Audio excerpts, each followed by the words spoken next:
안녕하세요. 저는 아들 하나, 딸 하나 예쁘게 키우고 있는 30대 워킹맘입니다. 짧다면 짧고 길다면 긴 사회생활을 해오면서 정말 다양한 사람들을 마주쳐 왔는데요. 세상에 눈을 씻고 찾아봐도 저희 시모 같은 사람은 없더라고요. 저는 오늘 아주 기가 막힌 저희 시모, 그리고 제 결혼 생활에 대한 이야기를 해보려고 합니다. 어떻게 사람으로 태어나서 이렇게까지 염치도 없고 얌체 같을 수 있는지, 옛말처럼 정말 사람이 상납 돈도 잘라 먹으려 들 수도 있다는 걸 시모를 통해 제대로 알게 되었네요. 그 전에 먼저 저의 결혼 생활부터 설명을 드려야 할 것 같습니다. 남편과 결혼한 지는 이제 8년 차가 되었어요. 그동안 정말 다사다난한 일들이 있었죠. 저는 작은 시골 마을에서 학생 시절을 보내다가 서울로 대학을 간 저희 동네에서는 이른바 개천에서 난 용이었어요. 이렇게 말씀드리면 많은 분들이 제가 어려운 학창 시절을 보냈을 거라고 생각하시는데 전혀 아니었답니다. 저희 부모님은 동네에서도 옆 동네에서도 알아줄 정도로 큰 논밭이 있었고 키우는 소가 50마리나 있었거든요. 그래서 저와 제 여동생은 남부럽지 않게 클 수가 있었죠. 또 제가 서울에서 대학을 다닐 때에도 학비며 생활비를 부모님이 많이 대주셨답니다. 그 당시에 제가 틈틈이 아르바이트를 했던 건 제 용돈을 위해서였지 물질적으로 부족해서가 아니었던 거죠. 그렇게 학교를 무난하게 졸업하고 감사하게도 곧바로 취업을 하게 되어 회사 생활을 하던 저는 회사 내 지인분의 소개로 남편을 만나게 되었죠. 남편은 당시 이른바 철밥통이라고 불리는 공기업에 다니고 있었어요. 바로 우체국이었죠. 그런 회사의 특성이 아무래도 다달이 월급은 많지 않지만 일 자체가 안정적이잖아요. 저희 남편도 딱 그런 분위기의 사람이었어요. 소박하지만 편안하고 안정감을 주는 사람이었죠. 그래서 저희는 연애 2년 만에 결혼에 꼴이 나게 되었고요. 당연히 저는 결혼을 하고 나서도 저희 앞에 평탄한 길만 펼쳐질 줄 알았습니다. 여러분이 생각해도 그럴 수밖에 없지 않나요? 저는 남편만큼 철밥통은 아니지만 제가 다니는 회사에서 능력을 인정받아 실장직까지 진급을 한 상태였고 남편은 우체국을 10년째 다니며 과장직을 달고 있었으니까요. 둘 다 벌이도 나쁘지 않았고 신혼 초기부터 착실히 돈 관리도 해왔기 때문에 모든 게 순조로웠어요. 그런데 남편 놈이 한순간에 그걸 깨버린 거예요. 여보, 나 할 말이 있어. 나 이번에 회사 그만두고 여지껏 모아둔 돈이랑 퇴직금 합쳐서 사업을 해볼까 해. 뭐? 미쳤어? 요즘같이 경기가 어려운데 무슨 사업이야? 내 친구 태식이 알지? 이번에 사업하다 알게 됐는데 제조업 쪽이 앞으로 뜬대. 최소 향후 20년 동안은 뜬다는 거야. 말 같지도 않은 소리 하지 마. 당신 지금 남들은 들어가고 싶어도 못 들어가는 철밥통 회사 다니고 있어. 감사한 줄 알아야지. 그걸 그대로 굴러차겠다는 거야? 철밥통은 무슨 쥐꼬리만한 월급 주면서 사람 이리저리 굴려먹기만 하는 곳이지. 여기서는 미래가 없어 여보. 앞으로 우리 애들 학교 가기 시작하면 들어갈 돈이 무섭게 많아진단 말이야. 지금 버는 돈 갖고는 어림도 없다니까. 애들 뭘 얼마나 고급스럽게 키우려고 그래? 지금도 충분히 우리 애들 잘 크고 있어. 그리고 여지껏 해왔던 것처럼 아껴서 저축하고 자금 굴리면서 애들 키워도 충분하다고. 어디서 사업바람이 들어와갖고 애들 핑계를 대고 있어? 여보, 그러지 말고 나 한 번만 믿어봐. 언제까지 이런 빌라주택에서 살 거야? 우리도 브랜드 아파트 좀 들어가 보자. 내가 당신 지금 하는 일도 안 해도 될 만큼 편하게 만들어줄게. 글쎄, 정신 차리라니까? 남편과 저는 이 문제로 거의 2~3달가량을 옥신각신했죠. 결국 남편의 일방적인 퇴사로 저는 두 손 두 발을 다 들 수밖에 없었답니다. 사실 이때 저는 이 남자랑 결혼한 게 잘한 짓인가 하는 회의감마저 들었어요. 아니, 아무리 의견차가 좁혀지지 않아도 그렇지 어떻게 같이 사는 와이프한테 일절 말도 없이 사표서를 낼 수 있느냐 말이에요. 하지만 뭐 별 수 있나요? 이미 일은 벌어졌고 한순간의 회의감으로 제 애들을 아빠 없는 아이들로 만들 순 없는 노릇이니까요. 그래서 저는 일단은 양가 부모님한테는 이 일을 최대한 얘기하지 말자고 했어요. 그런데 남편의 형님 되시는, 그러니까 시숙이 어찌나 촉새인지 한 달 만에 온 집안이 다 알아버렸지 뭐예요. 당신은 비밀로 하자고 했으면 아무한테도 얘기하지 말아야지. 그걸 또 쪼르르 형한테 가서 바로 말을 해? 형이 예전에 사업에 발을 들인 적이 있으니까 조언 좀 구하려고 그랬던 거지. 참나, 이게 내 잘못이야? 형이 여기저기 퍼뜨리고 다닌 게 잘못이지? 당신 형 어마어마하게 촉새인 걸 당신이 몰랐어? 그렇게 사람 대하는 눈이 깜깜해서 사업은 어떻게 하겠다는 거야? 아유, 정말. 그리고 아니나 다를까 이 소식을 들은 시모는 남편에게 부랴부랴 달려와서는 글쎄 뭘 하는 줄 아시나요? 예, 너 이번에 퇴직금이랑 그동안 모았던 적금 싹 다 깨서 사업한다며. 그 돈 아직 다 쓴 거 아니지? 일단 우리한테 300만 줘라. 저번에 네 아빠랑 나 예순 환갑 때 여행도 못 보내줬었지? 이번에 비행기 싸게 많이 풀렸다더라. 우리 여행 좀 다녀오게 300만 다오. 자기 자식이 피 같은 돈으로 사업을 하겠다는데 말릴 생각이나 혹은 도와줄 생각은 안 하고 대뜸 손부터 내미는 것이었어요. 그 모습을 보자니 정말 기가 차더군요. 물론 시모의 그런 얌체 같은 성향을 제가 모르고 있었던 건 아닙니다.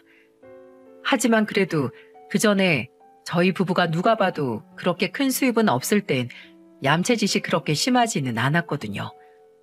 그런데 이때처럼 큰 돈이 들어오거나 이후 남편 사업이 잘 되는 등 돈 냄새를 조금이라도 풍기면 어김없이 나타나서 빨대를 꽂는 거예요. 네, 저희 남편의 사업은 생각보다 잘 되었어요. 초반에는 제가 그렇게 열심히 반대했던 게 머쓱해질 만큼 큰 돈이 들어오더군요.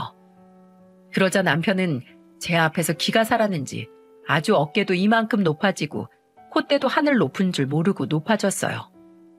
그러더니 사람이 아주 달라지더라고요. 어느 날은 이 사람이 말도 없이 늦게 왔길래 왜 연락도 없이 늦게 오냐고 물었습니다. 그랬더니 남편이 제게 어째는 줄 아세요? 아유, 남자가 사업하다 보면 좀 늦을 수도 있지. 뭘 매번 그렇게 캐먹고 귀찮게 하는 거야? 자, 여기 이걸로 알아서 시간 보내. 이렇게 퉁명스럽게 얘기하면서 지갑에서 돈 뭉치를 꺼내주는 게 아니겠어요? 이 사람이 돈을 벌더니 아주 겉멋이 단단히 들었구나 싶어서 저는 그때 또 한 번 이 결혼 생활에 회의감이 들게 되었죠. 어쨌든 그 당시 남편은 정말로 돈을 쓸어모으고 있었던 건 사실이었어요. 그리고 언젠가 제가 말했던 것처럼 브랜드 아파트로 이사까지 하게 되었죠. 그럼에도 불구하고 저는 남편의 허세에 불안하기만 했답니다. 그런데 이때 남편의 허세를 가장 많이 이용해 먹은 사람이 누구였는 줄 아세요? 네, 맞아요. 바로 남편의 어머니 시모였어요. 그전에는 그래도 나름 눈치를 보면서 돈을 요구하더니 이때는 아예 대놓고 과욕을 부리기 시작했죠. 예를 들면 명절 같은 때에도 그랬어요. 명절에 가족들이 다 같이 모인 자리에서 저희 부부가 용돈을 드리면 얼마를 드리든 어김없이 이런 말을 했습니다. 에휴, 넌 돈도 잘 번다는 애가 명절 선물이 50만 원이 뭐니 50만 원이. 저 앞 빌라에 그 국밥집 사장, 거기 큰아들은 꼬박꼬박 100만 원씩 꽂아준다더라. 그분은 대기업 임원이시잖아요, 어머님. 그리고 저희도 100만 원 드린 건데요. 아니, 거긴 국밥집 사장 한 명인데도 100만 원을 받는다고. 그 사장 남편은 옛날에 돌아가시고 없잖니. 그런데 우리는 이 시애비도 멀쩡히 살아있고 엄연히 입이 두 갠데 이렇게 꼴랑 100만 원 들고 오면 결국 인당 50만 원인 거 아니니? 그렇게 수학 계산이 안 돼?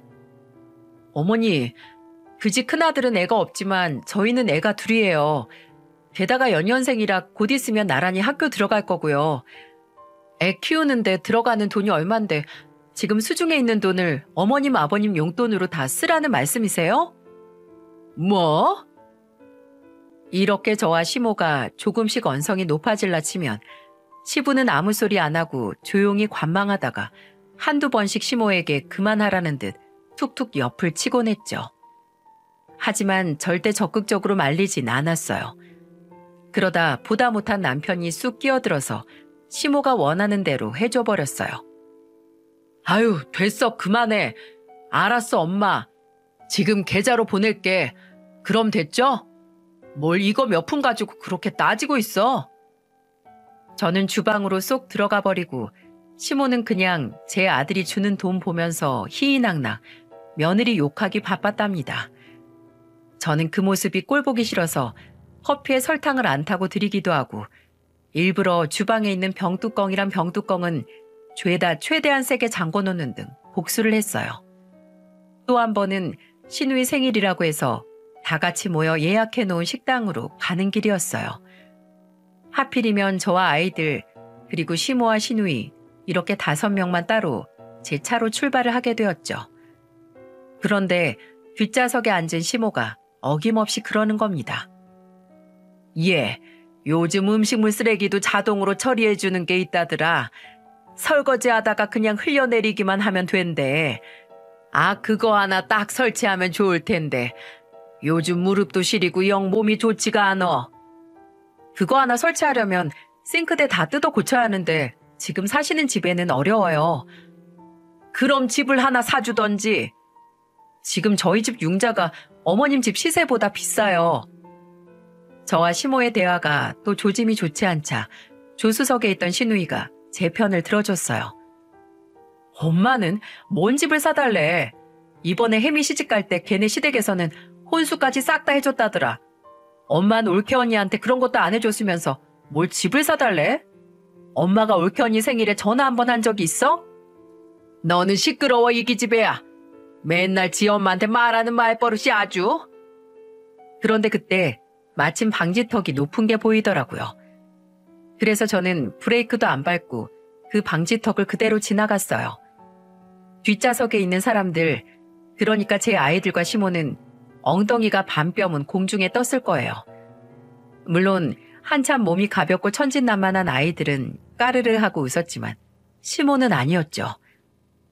에구머니나, 예, 아가, 너 운전 똑바로 못하니? 아이고 허리야. 어머, 죄송해요 어머님. 제가 운전을 오랜만에 해서 조금 미숙하네요. 제가 큰 소리 나면 집중 못하니까 사고 나지 않게 조용히 좀 해주세요. 운전대를 잡고 있는 사람이 이렇게 얘기하니 시모는 큰 소리로 뭐라 하지도 못하고 계속 뒤에서 궁시렁댔습니다. 저는 그마저도 듣기 싫어서 라디오를 크게 틀어버렸고요. 그나마 신우이가 제 편을 들어줘서 이 정도로 끝났지. 그렇지 않았으면 저는 그날 일부러 훨씬 험하게 운전했을 거예요. 하지만 이런 제 속을 아는지 모르는지 남편은 시부모님께도 돈을 펑펑, 친구들에게도 돈을 펑펑, 저희 친정 부모님께도 돈을 펑펑 아주 물 쓰듯이 쓰고 다녔답니다. 저희 부모님은 그런 남편의 모습을 못마땅하게 보고 있었고요. 그러다가 결국 염려하던 일이 터지고 말았죠.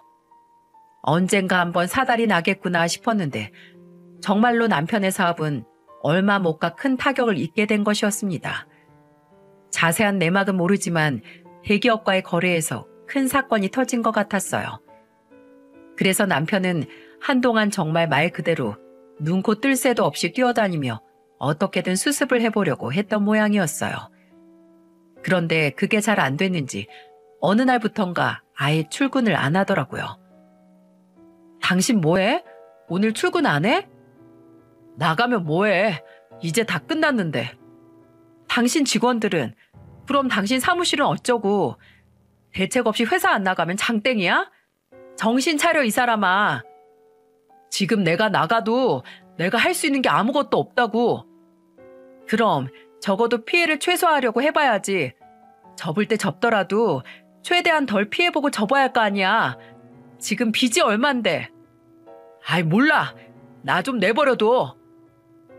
이불 밑에서 소리치며 어떻게든 자신이 벌려놓은 일들을 외면하려고만 하는 남편의 모습을 보면서 정말 같이 못 살겠다 싶었어요. 차라리 애들이 더 말을 잘 들었으면 잘 들었지. 다 큰, 아니 다 늙은 애도 아니고 이게 무슨 추한 꼴이란 말입니까? 결국 남편은 계속되는 저의 성화에 못 이겨 꾸역꾸역 회사로 나가 사업을 정리했습니다. 그리고 저희 가족은 살고 있던 아파트를 내놓고 작은 월색집으로 이사를 갔어요. 참 사람 일이라는 게 기가 차더군요. 하루아침에 다 쓰러져가는 집으로 들어오니 앞으로 살 길이 막막했죠. 뿐만 아니라 주변 사람들의 시선도 저희 가족을 힘들게 했답니다. 제 남편이 망했다는 소문은 잘 나간다는 소문보다 10배는 빨리 더 퍼져가는 듯 했어요. 마침 그때 친정 부모님이 저희 집에 오시게 되었어요. 두 분이 서울로 올라오신 건 엄마가 급작스레 몸이 안 좋아지셔서 서울에 있는 큰 병원에서 정밀검사를 받아야만 했기 때문이었죠. 그 얘기를 듣고 얼마나 무서웠는지 몰라요. 왜 불행은 한꺼번에 들이닥친다고 하잖아요. 지금 제가 도와줄 수도 없는데 저희 엄마가 큰 병이라도 걸리면 어떡하지 싶어서 걱정이 이만저만이 아니었답니다. 그런데 제가 엄마 걱정을 하느라 미처 신경 쓰지 못했던 것이 있었어요. 바로 새로 이사간 저희 집 상태였어요. 처음 저희 집을 본 부모님은 경악을 금하지 못하셨어요. 급하게 이사간 곳이 너무 낡고 저렴한 곳이어서 거실장 뒤로 벽지가 너덜너덜하고 장판은 군데군데 뜯겨져 있었거든요. 게다가 친정 부모님이 오신 날은 비가 오는 날이었는데 천장에서 글쎄 물까지 새고 있었어요.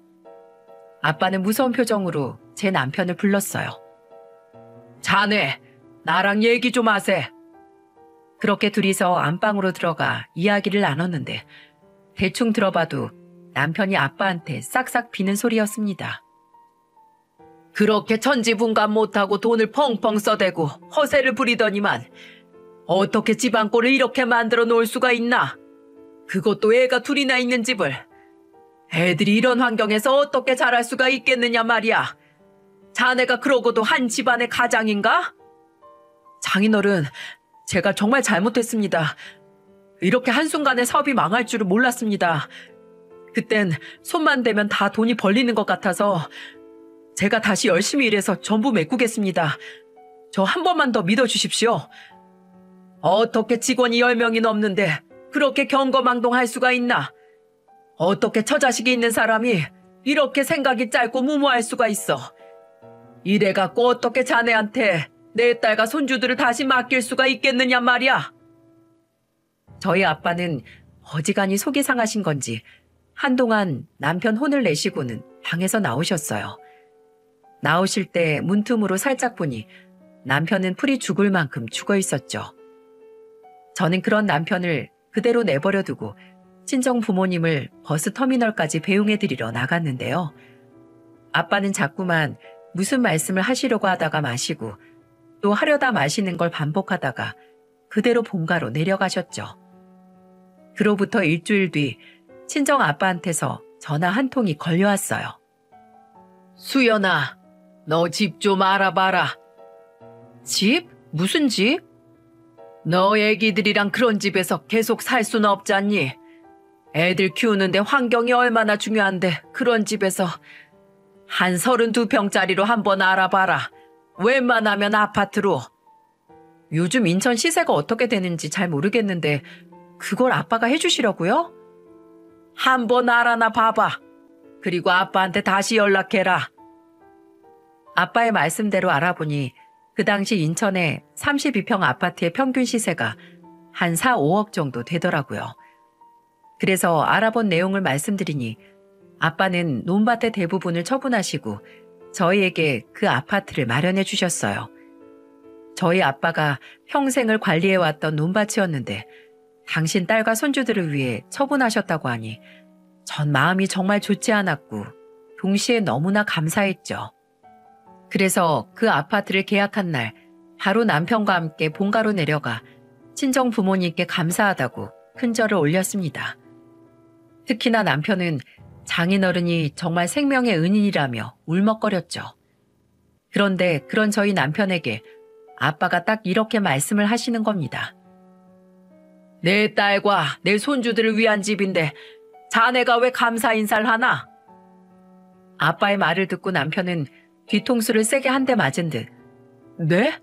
하며 눈이 동그래지더군요. 사실 저도 놀랐어요. 왜냐하면 아빠가 저한테도 아무런 말씀을 안 하셨거든요. 도대체 남편한테 무슨 말씀을 하시려고 그러나 들어봤는데요. 글쎄 기상천외한 미션을 내려주는 게 아니겠어요? 나는 아직 자네를 못 믿네. 친구 말에 홀라당 다니던 직장을 때려치우질 않나. 그렇게 벌려놓은 사업이 잘 나갈 때는 하늘 높은 줄 모르고 기고만장하다가 제 욕심으로 말아먹을 때는 끝까지 식솔들을 책임지는 모습도 보이지 않고 그저 현실을 회피하기에만 급급했으니 말일세. 자네가 생각해봐도 내가 이해가 가지? 자네라면 자네 같은 사위를 다시 믿을 수가 있겠나? 그러자 남편은 기어 들어가는 목소리로 아니요 라고 대답은 잘 하더군요. 그런 남편을 보고 아빠는 말을 이어갔습니다. 자네는 아주 밑바닥 일부터 제대로 하는 법을 터득해야 되네. 그게 내가 자네를 다시 한번 믿고 우리 딸과 손주들을 맡길 수 있는 유일한 방법이야. 내 눈으로 자네의 변화를 봐야겠단 말일세. 남편은 알쏭달쏭한 표정으로 네라고 대답할 뿐이었죠. 앞으로 한 달 동안 여기로 내려와서 내 농사일 좀 돕게. 내 바로 옆에서 일을 도우란 말일세. 그러면서 자네가 변할 가능성이 있는지 과연 내 딸과 손주를 맡길 수 있는 사람인지 내 직접 판단하겠네. 내 마음에 들면 그때 자네도 내 딸의 집에 들여보내도록 하지. 친정아빠의 청천벽력 같은 말을 들은 남편의 얼굴은 그야말로 염라대왕을 본 표정이었죠. 곧바로 울상이 된 남편은 자신은 한 번도 농사일을 해본 적이 없다고 변명했는데 그마저도 저희 아빠의 말에 쏙 들어가고 말았답니다. 그럼 사업은 해본 일이라서 뛰어들었나? 그렇게 꼼짝없이 아빠의 농사일을 돕게 된 남편은 감사 인사를 드리러 간 그날 그대로 본가에 머물게 되었고 저와 아이들만 다시 인천으로 올라오게 되었어요. 사실 저는 아빠가 나서서 남편을 혼쭐 낸다고 했을 때 내심 얼마나 좋아하는지 몰라요. 솔직히 그 시기에는 남편에 대한 정이란 정은 전부 다 떨어진 상태였거든요. 얼마나 정이 떨어졌으면 아빠가 아파트를 마련해 주었을 때도 남편과 함께 살 아파트를 고르는 것이 그다지 내키지 않았을 정도랍니다. 그래서 남편을 본가에 떨구고 혼자 인천으로 올라올 때 얼마나 가뿐한 마음이었는지 몰라요. 그날 이후로 저희 아빠는 남편을 아주 혹독하게 일을 시키는 것 같았습니다. 어떻게 알았냐고요? 바로 저희 아빠가 보내준 수많은 사진들 때문이랍니다. 매일 저녁 아빠는 그날 제 남편이 고생하느라 땀 범벅이 된 사진, 울상의 사진 등을 보내주셨거든요. 그중에는 똥 묻은 속꼬리에 얼굴을 정통으로 맞거나 다리가 풀려 논두렁에 고꾸라지는 등 정말 우스꽝스러운 사진도 포함되어서 얼마나 배꼽을 잡고 웃었는지 모른답니다. 아주 10년 묵은 채증이 싹 가시는 것도 같았죠. 아무래도 저희 아빠가 남편에게 쌓인 저의 감정을 알고 일부러 더욱 혹독하게 일을 시키고 저에게 사진을 보내주는 것 같았네요. 아닌 게 아니라 남편은 실제로 많은 변화를 보이긴 했습니다. 처음에는 자기 몸이 힘들다고 징징거리는 연락이 전부였는데요. 예를 들면 이런 식으로 말이죠. 여보, 오늘 모내기 하는데 나 허리 끊어지는 줄 알았어. 해가 어찌나 센지 글쎄 내 피부가 홀랑 다 벗겨졌다니까. 여보, 소들이 왜 이렇게 말을 안 듣지? 왜 이렇게 힘은 또 세냔 말이야. 아휴, 얘네 씻기고 먹이는데 내가 아주 피골이 상접하게 생겼어. 여보, 장인어른한테 나 조금만 봐달라고 하면 안 돼? 시간이 너무 안 가. 나 너무 힘들어. 여보, 나 좀 살려줘. 하지만 저는 남편이 아무리 우는 소리를 해도 단호하게 굴었어요. 절대 그 어리광을 받아주지도 않았고요. 그런데 놀랍게도 한 2주쯤 지나니까 남편의 일방적인 연락은 진지한 고해성사로 바뀌는 겁니다. 여보, 생각해보니 내가 그동안 얼마나 철이 없었는지 알겠어. 장인어른은 이 힘든 일을 몇십 년 동안 하루도 빠짐없이 하시면서 당신과 처제를 키워내셨는데 나는 도대체 그동안 뭐하고 산 건지 모르겠어. 여보, 오늘은 송아지 한 마리가 태어났는데 우리 애들 생각이 나더라고. 소가 송아지를 낳는데 얼마나 힘들어하던지 당신 생각도 나고 말이야. 당신도 그동안 나 때문에 고생이 너무 많았지. 미안해. 내가 다 미안해. 아무래도 아빠가 육체적인 노동만 시킨 게 아니라 정신교육까지 한꺼번에 시켜주시는 것 같았죠. 얼마나 저희 남편이 정신력이 연약했으면 그랬겠어요. 그런 친정아빠한테 제가 얼마나 감사했는지 몰라요. 그 한 달 동안 저는 오히려 평온한 시간을 보내며 저도 저 나름대로의 힐링 시간을 보낼 수 있었답니다. 그렇게 약속했던 한 달이 지나고 남편을 다시 만나러 갔는데요. 그동안 얼마나 고생을 했는지 남편은 아예 못 알아볼 정도로 새카맣게 탔고 훨씬 더 건강해진 모습이었어요. 게다가 집에 도착한 저를 발견하고는 얼마나 반가워했는지 몰라요. 여보, 너무 오랜만이야. 오느라 많이 힘들었지? 짐 이리 줘. 내가 들고 갈게. 그 전에 남편에게선 볼 수 없었던 듬직함이 생겼달까요? 그뿐만이 아니라 저녁에 엄마가 식사를 준비할 때도 옆에서 돕고 손수 상을 차리는 등 사람이 굉장히 부지런해졌더군요. 이런 모습들이 이미 하루 이틀이 아닌 듯 친정 엄마 아빠는 익숙해 보였고요. 그리고 결국 저희 아빠는 마음의 문을 다시 한번 여신 것 같았습니다. 그날 그 식사 자리에서 아빠는 남편에게 아파트에 같이 들어가 살아도 좋다는 허락을 해주셨거든요. 그래, 자네도 그동안 고생 많았네. 여기서 나랑 함께 지내며 배운 것들 쉽게 까먹지 말어. 여차하면 다시 여기로 불러와서 그때는 내 석 달을 함께 지낼 테니 오늘은 마음껏 먹고 쉬고 함께 들어가 살도록 하게. 네, 장인어른. 정말 감사합니다. 그리고 그 논밭 팔아서 나온 돈이 좀 남을 거야. 아파트 잔금 치르고 남는 돈은 자네 빚 메꾸는 데 쓰게. 아이고, 아닙니다, 장인어른. 그건 제 힘으로 다시 메꾸겠습니다. 잔말 말고 내가 말한 대로 하게. 사람이 다시 재기하려면 첫 시작도 중요한 법이야. 마이너스에서 다시 시작하는 것보다야 0점에서 다시 시작하는 게 우리 손주들 잘 키워내기에 훨씬 더 좋을 것 아닌가? 네, 감사합니다, 장인어른. 장인어른이 주신 아파트와 돈 정말 허투루 쓰지 않겠습니다. 아파트는 내 딸 명일세. 자네가 허투루 하고 말고 할 건 없어. 아, 그렇군요. 어쨌든 감사합니다, 장인어른. 남편은 아파트가 제 명의라는 말에도 진심으로 아빠한테 감사함을 표했죠. 그 바로 다음 날 저희는 다시 인천으로 올라와 아빠가 말씀해 주신 대로 아파트 잔금을 제외하고 난 나머지 금액으로 남편의 빚을 갚을 수 있었어요. 사실 당장 급한 빚들은 전부 갚았다고 해도 과언이 아닐 정도였죠. 그렇게 함께 다시 한번 잘 살아보자고 이사 준비를 했는데요. 그런데 이사 당일 아주 황당한 일을 겪고 말았지 뭐예요. 사실 그동안 남편이 저희 친정 부모님께 울먹거릴 정도로 감사했던 건 시댁의 역할이 컸습니다. 그전에는 무슨 핑곗거리만 생기면 호시탐탐 남편 주머니에서 돈 떨어지기만 기다리며 얼쩡거리던 시댁 식구들은 남편의 사업이 망했다는 소리를 듣자마자 입을 싹 닫고 외면했거든요. 시모도 시부도 시숙도 그나마 자기 용돈 모아두었던 거 보내준 시누이만 제외하고 모든 시댁 식구들이 갑자기 연락이 뚝 끊겼던 겁니다. 그러니 남편이 느꼈던 배신감은 말로 못할 정도였고요. 그렇게 쥐죽은 듯 조용하던 시댁에서 연락이 다시 오게 된 건 바로 이사 날이었어요.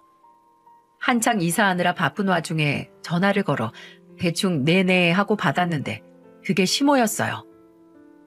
예, 너 이사한다는 집이 어디니? 네? 아, 몇 동 몇 호냐고. 갑자기 그게 왜 궁금하세요? 저희한테 또 무슨 얌체짓을 하시려고요? 너는 어른한테 말버릇이 그게 뭐냐? 됐고, 아, 저기니? 105동? 네? 어머니 지금 그 아파트 안에 계세요? 빨리 와라. 이 늙은이 길바닥에 기다리게 하지 말고. 저는 정말 기함을 할 노릇이었어요. 아니, 도대체 우리 집에 뭘 빼먹을 게 남았다고 아침 대바람부터 난리인지 겁이 나기까지 하더군요. 이삿짐을 전부 싣고 새 아파트에 도착하니 눈앞에 보이는 광경에 정말 힘이 턱 하고 풀렸습니다. 정말이지 눈으로 보고도 믿기지가 않는 광경이었어요. 글쎄 시모가 자기 집 짐을 전부 싸들고 온 겁니다. 어머님, 도대체 이게 다 뭐예요? 뭐긴, 너희 오늘 이사한다며. 거기 우리도 같이 살기로 했잖아. 아니 그게 무슨 말이에요? 누가 누구랑 같이 산다고요? 너희 안방 큰 방 있잖니? 그건 우리가 쓸 테니까 너희는 저 작은 방 쓰면 되겠더라. 아직 애들이 크지 않으니 마지막 남는 방도 같이 쓰면 될 것 같고. 원래 사시던 집은 어떡하시려고요? 그 집은 부동산에 내놨다. 다시 부동산에 전화하셔야겠네요. 그 집 안 내놓는다고요. 우린 같이 못 살아요. 저희 부모님이 해주신 집에 어머님 아버님이 들어와서 산다뇨. 그리고 이런 얘기를 미리 하는 것도 아니고 대뜸 짐부터 싸와서 들여보내달라는 게 도대체 무슨 경우예요? 미리 얘기를 안 했다니? 네 남편한테 못 들었니? 내가 지난주에 연락해서 합가하자 그랬잖니? 여기 아저씨, 이 짐부터 옮겨주세요. 아니요 아저씨, 이 짐들은 싹 무시하고 지금 저희가 싣고 온 짐만 올려주세요. 여기 제 명의로 된 제 집이고 오늘 비용도 제가 드려요. 저 아줌마 말은 싹 다 무시하세요. 뭐? 아줌마? 이게 보자 하니까 네 시애미한테 대체 무슨 말버릇이야? 더 험한 소리 듣기 전에 얼른 짐 빼세요. 돌아가시라고요. 저는 정말 화가 머리끝까지 나서 무슨 짓이라도 저지를 것만 같았어요. 사람이 극도로 화가 나면 눈앞이 번쩍거릴 정도로 혈압이 오른다는 걸 그때 처음 알았죠. 제가 화가 난 건 제 남편 때문이었어요. 불과 며칠 전까지만 해도 저희 친정 부모님 앞에서 눈물을 비치며 잘 살겠다고 해놓고 저한테도 분명 앞으로 잘하겠다고 그렇게 구구절절 얘기해놓고 일주일 전에 시모에게 온 연락을 미리 말 안 했다는 게 너무나 괘씸했죠. 그런데 그렇게 분노로 활활 타오르는 제게 시모는 아예 기름을 들이붓더군요. 예, 듣자 하니 우리 아들이 니네 친정집에서 한 달 동안 뼈 빠지게 고생하고 왔다면서? 너네 아버지, 그 사돈 어르신이 우리 아들을 쥐잡듯이 잡았다는데 그럼 나도 이참에 며느리 교육 좀 제대로 시켜볼란다. 너 예전부터 아주 말끝마다 파락파락 대드는 게 버르장머리가 아주 잘못됐어. 아주 잘못돼도 한참 잘못됐어. 너도 이 기회에 나한테 며느리 노릇 좀 똑똑히 해봐라. 알겠니? 싫으면 이혼을 하든지. 뭐라고요? 싫으면 이혼을 하든지 하라고. 제가 시모의 그 말에 순간 벼락 맞은 듯 얼어붙었다가 이내 박장대소를 하며 후하하 하고 웃어버리자 시모는 놀란 눈으로 저를 이상하게 쳐다보더군요. 오케이, 어머님, 알겠어요. 꼭 어머니 말씀대로 할게요. 만세! 이혼이다! 만세! 세상에 왜 이렇게 간단한 문제를 가지고 끙끙거렸을까요? 이놈의 얌체 같은 집구석, 배신을 밥 먹듯이 하는 집구석이랑은 진작에 연을 끊어야 했었는데 말입니다. 저는 그 순간 시모가 저에게 놀라운 해답을 준 것만 같았어요. 그리고 그 말이 시모의 입에서 나왔다는 게 기가 막혔고요. 저는 그 순간만큼은 진심으로 시모에게 감사하다는 말을 했어요. 어머님, 감사해요. 저희 꼭 이혼할게요. 그럼 어머님 바로 집으로 들어가시면 되겠네요. 저도 제 집으로 그만 들어가 보겠습니다. 잘 가세요. 너 미쳤니? 아니, 그게 무슨 소리야? 야, 어딜 들어가? 나 말 아직 안 끝났어. 약이 바짝 오르고 당황해 바락바락 소리만 지르는 시몬은 밖에 내버려 두고 저는 아이들과 홀라당 집으로 올라가 버렸답니다. 밖에서 무슨 소리가 들려오든 신경도 쓰지 않았어요. 저는 기분 좋게 남편에게 문자를 했습니다. 여보, 어머님이 우리 이혼하래. 우리 이혼해. 그러자 남편에게서는 핸드폰에 불이 날 정도로 연락이 오더군요. 하지만 저는 하나도 받지 않고 확인조차 하지 않았어요. 그렇게 한 1시간쯤 지났을까요? 밖에서 남편 목소리가 들려오기 시작했어요. 엄마 여기서 대체 뭐 하시는 거예요? 그리고 마침 그 타이밍에 경비원도 와서 시모를 나무라기 시작했죠. 아줌마 여기서 그렇게 계속 소리 지르시면 안 돼요. 이거 짐들도 빨리 빼세요. 주민들 통행 못하고 있잖아요, 아줌마 때문에.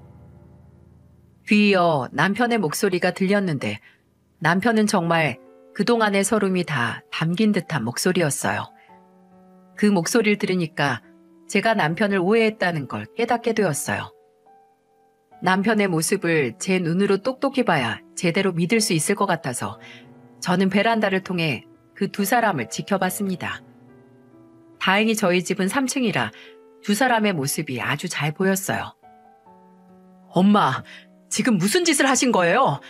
이게 대체 뭐 하는 짓이냐고요? 어머, 얘, 너 지금 엄마한테 소리를 지르고 지금 엄마가 무슨 짓을 했는지 알아요? 제 와이프한테 이혼하라고 했다면서요. 엄마가 뭔데 그런 소리를 하냐고요? 저희 힘들 때 엄마가 10원 한 장이라도 도와준 거 있어요? 제 와이프가 저 이만큼이라도 살게 해준 거 몰라요? 근데 엄마가 도대체 무슨 자격으로 이혼을 논하냐고요? 제발 주제를 좀 아세요. 지난주에 제가 이제 연락하지 말라고 했죠? 엄마가 왜 이 집에 들어오겠다는 거예요? 염치도 없어요? 여긴 그리고 제 집도 아니고 제 와이프 집이라고요. 당장 돌아가세요. 제발 저희 집에 그만 좀 빌붙으시라고요. 뭐? 너 키워준 엄마한테 그게 할 소리냐? 그만 빌붙어? 이 천하의 호로 자식을 봤나? 제가 그동안 엄마한테 못해드린 건 또 뭔데요? 때 되면 여행 보내줘. 용돈 두둑히 보내줘. 해달라는 거 다 해줬잖아요. 엄마는 왜 욕심이 끝이 없어요? 사람이 좀 적당히 할 줄도 알아야지. 남편과 시모는 서로 목소리를 높여가며 언쟁을 벌였는데요. 그런데 그때였습니다. 난처해하는 경비원 뒤쪽으로 저희 시부가 모습을 드러낸 거였어요. 시부는 경비원에게 조용한 목소리로 뭐라 말을 하는데 자신이 알아서 정리하겠다는 말인 것 같았습니다. 왜냐하면 시부의 말을 듣고 경비원은 목례를 하고 돌아갔기 때문이에요. 시부는 낮은 목소리로 시모를 향해 말했어요. 그만해, 당신. 내가 여기까지 오지 말라고 했잖아. 돌아와. 당신은 뭔데 끼어들어? 아들들이 다 당신 닮아서 사업 한 번씩 꼬라박는 거 안 보여? 그나마 지 처자식 몸 늙고 좀 멀쩡한 거 마련했나 본데. 그러면 당연히 지 부모도 챙기는 게 아들 도리지. 그게 뭐가 어쨌다는 거야? 당신 그 다 쓰러져가는 집에 언제까지 있어야 해? 조금이라도 좋은 집에서 살자는 거잖아. 그러자 항상 말없이 조용하기만 하던 시부는 그런 시모를 향해 불같은 호통을 치기 시작했어요. 당신, 그 걸신 들린 낭비병만 아니었어도 우리 집안이 이렇게 무너지진 않았어. 그리고 겨우겨우 여기까지 유지시켜놨건만 뭐? 다 쓰러져 가는지? 당신이 팔푼이처럼 명품이니 고급 음식이니 돈을 펑펑 쓰지만 않았어도 진작 이런 아파트로 이사 오고도 남았다고. 애들이 겨우 사돈한테 집 하나 얻어서 제 새끼들 제대로 누이고 키우겠다는데 거기가 어디라고 기어들어가. 정신 차려, 이 미친 여편네야. 뭐? 미친 여편네? 당신이 젊었을 적만 못하고 벌이가 시원찮으니까 이런 사달이 벌어진 거 아니야. 당신 같은 인간 내가 여태껏 참고 살아준 거에 감사하기나 해. 아무리 며느리며 아들, 남편까지 뜯어말리고 혼을 내도 시모는 자신의 잘못은 요만큼도 받아들이지 못하는 모습이었죠. 그저 악만 남아서 계속 소리만 지르는 게 아주 악기가 따로 없더라고요. 그때 시부는 한숨과 함께 시모에게 최후의 일격을 날렸습니다. 내가 지난주에 분명히 말했어. 당신 애들 집에 얹혀 산다는 미친 집만큼은 못 참아준다고. 그래, 그래서 내 집만 빼온 거 아니야? 나도 당신 집 옮기기 싫어. 당신이 알아서 옮기든지 해. 아니, 그냥 그대로 어디든 가게. 난 이제 당신 같은 여자랑 더는 못 살아. 알겠어? 뭐? 그게 무슨 소리야? 지금 누가 누구더러 같이 못 산다는 소리 하는 거야? 이혼은 우리가 하세. 내 서류도 가져왔으니 여기 당신은 도장만 찍으면 돼. 시부의 입에서 나온 이혼이라는 두 글자에 시모는 두 눈이 튀어나올 만큼 커다랗게 뜬 채 얼어버렸어요. 시부는 그러거나 말거나 시모에게 들고 온 서류 봉투를 건넸죠. 그러자 시모는 진짜로 거의 뒤로 넘어갈 만큼 충격을 받았는지 어버버거리며 말도 제대로 못하더군요. 그러다가 눈이 거의 뒤집힐 만큼 경기를 일으키면서 시부를 향해 소리를 지르기 시작했어요. 당신 제정신이야? 제정신이냐고? 지금 30년을 넘게 같이 산 날 버리겠다는 거야? 이렇게? 내가 없으면 당신 수발 들어줄 사람이 이 세상 천지에 어디 있다고 그래? 뭐? 이혼? 이 나이에 이혼을 하겠다고? 유리가 깨지는 듯한 시모의 쇳소리에 몇몇 집에서 조용히 좀 합시다 라는 소리가 들려오고 다시 후다닥 경비원이 시모에게 왔습니다. 그런데 이번에는 혼자가 아니었죠. 경비원의 뒤에는 경찰관 2명이 함께였어요.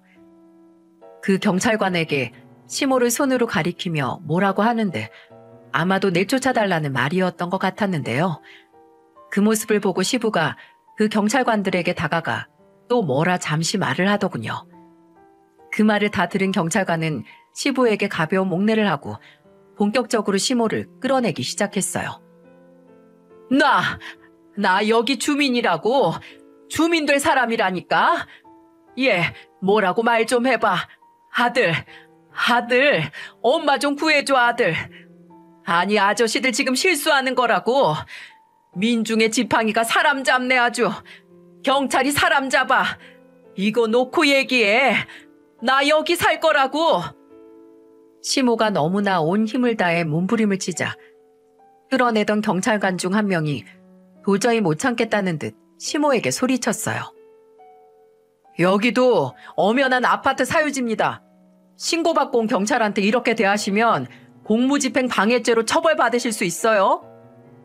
아마 그 경찰관도 웬만하면 빨리 시모를 끌어내고 일을 마무리 짓고 싶은데 시모의 그 듣기 싫은 쇳소리를 바로 옆에서 듣다 보니 귀가 먹먹해져 일부러 그렇게 겁을 준 것 같았어요.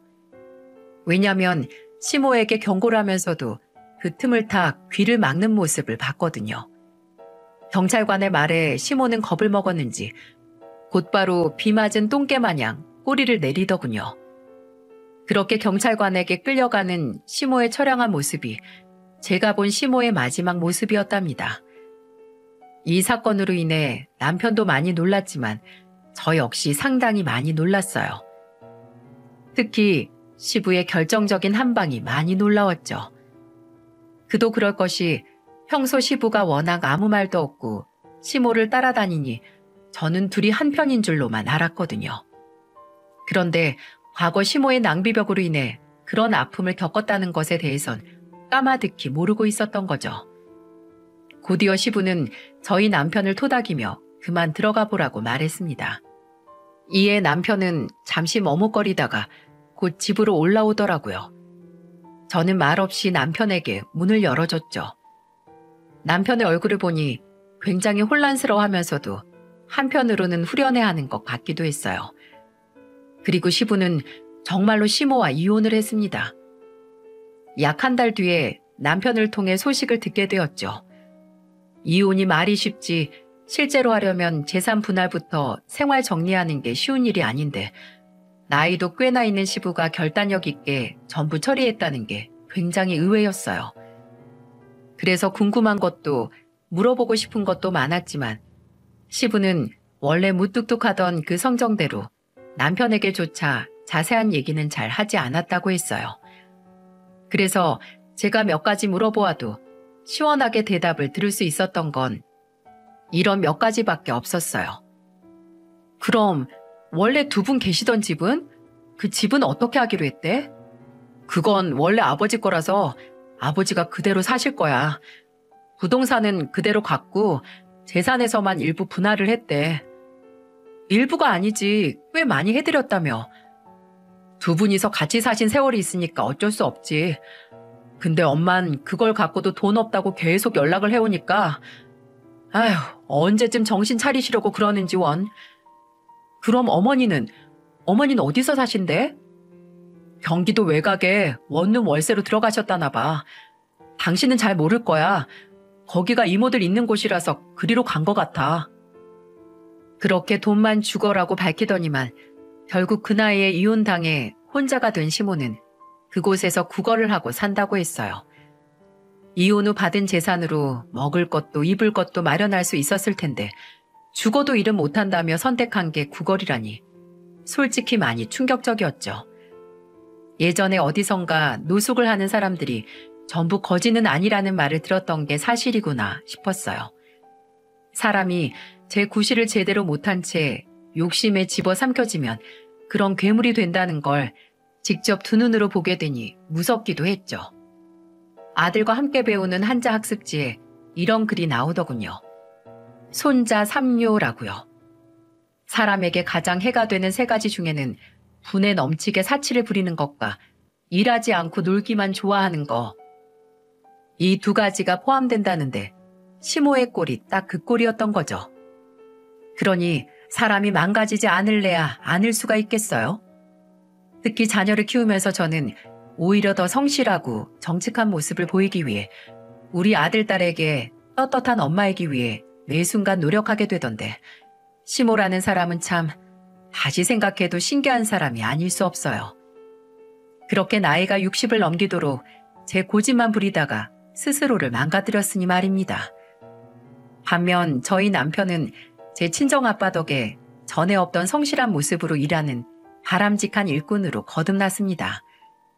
예전에 시모의 이간질로 잠시 의심했던 게 너무나 미안할 정도로 열심히 살고 있어요. 남편은 현재 과거 사업할 때 알아두었던 인맥을 통해 전자기기 공장에서 계약직으로 일을 하고 있답니다. 몸은 고되지만 그래도 페이가 높은 편이고 여기서도 경력을 쌓는다면 점점 몸값을 올릴 수 있다고 해 아예 관련 기술 자격증을 따기 위해 주경 야독으로 퇴근 후엔 공부도 하고 있어요. 그런 모습을 보고 요즘은 전에 없던 애틋한 마음도 생기곤 한답니다. 세상에 우리 남편만한 남편 또 없구나 하고 느끼게 되고요. 저희 친정 부모님도 얼마나 뿌듯해 하시는지 모릅니다. 저는 조만간, 아니 어쩌면 앞으로 천천히 시부와 친해져 보려고 해요.